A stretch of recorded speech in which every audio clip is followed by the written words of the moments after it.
You just signed an offer for a 30 lakh CTC. Divide that by 12, and you expect 2.5 lakhs to hit your bank account on the first of every month. But on your very first payday, you log in and see a number that shrinks down closer to 1.4 lakhs.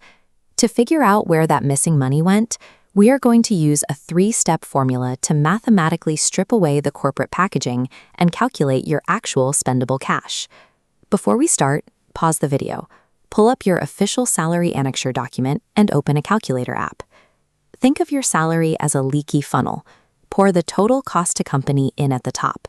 As it drains, it hits 3 filters: variable pay, non-cash perks, and taxes. What actually drips into the glass below is your take-home pay. If you sign a lease or take out a car loan based on the number at the top of that funnel, you will run out of cash before the month is over. We have to plan based on what lands in the glass.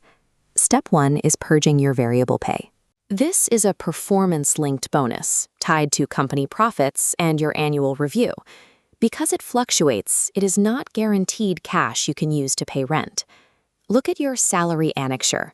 Scan past the basic pay and look for the line item labeled performance bonus or variable pay. In Indian IT, this usually makes up 10 to 30% of the total package. For our 30 lakh example, we have a 20% variable component. Subtracting that 6 lakh bonus from the total leaves us with 24 lakhs. This is your fixed CTC. Treat that 6 lakhs as a potential year-end reward. Do not factor a single rupee of it into your monthly budget. By isolating the fixed CTC, we now have a mathematically sound starting point for the rest of our calculations. Step 2 targets the ghost money hiding inside that fixed CTC.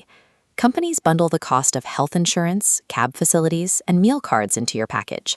These are real benefits, but you cannot use them to pay off a credit card.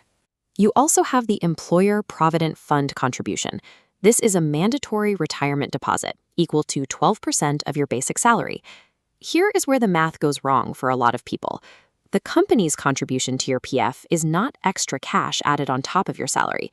It is already counted inside your headline CTC figure. Instead of hunting down every individual perk, we can use a shortcut. Take your fixed CTC and multiply it by 0.82 to instantly strip away both the non-cash benefits and the employer PF.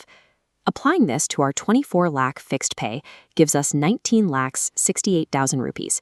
This new number is your gross salary. Before a single rupee of income tax is calculated, your gross salary is already about 35% lower than the number on your offer letter. Step 3 removes your personal liabilities. Gross salary is a pre-tax figure, meaning we have 2 final deductions to make before we find the cash that reaches your bank.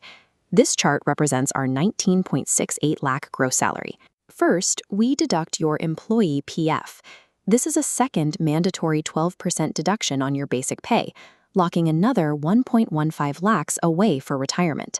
Next is income tax, or TDS. Depending on your chosen tax regime and investments, a 30 lakh CTC usually incurs about 1.5 lakhs in tax. We snap off that second chunk. The remaining block is 17 lakhs. That is your true annual take-home pay. Now, divide that by 12, and we finally reach our destination, 1,42,000 rupees. We started with an expected 2.5 lakhs per month based on the CTC. After filtering out variable pay, company perks, retirement funds, and taxes, the actual deposit drops by over a lakh. This is the absolute limit of your monthly liquidity. It is the only number that dictates what you can actually afford. To check your own math, use this rule of thumb. Your final monthly in-hand salary should land between 55 and 65% of your monthly CTC equivalent. Let's test our 30 lakh example. The CTC equivalent is 2.5 lakhs a month. Multiply that by 60% and you get 1.5 lakhs. Our calculated 1.42 lakhs sits right in that expected pocket. Now that you have your true take-home number, you can safely apply it to your largest financial commitments, starting with a home loan. Banks will often calculate your loan eligibility using your gross salary. They want to lend you as much as possible, even if the math stretches you dangerously thin.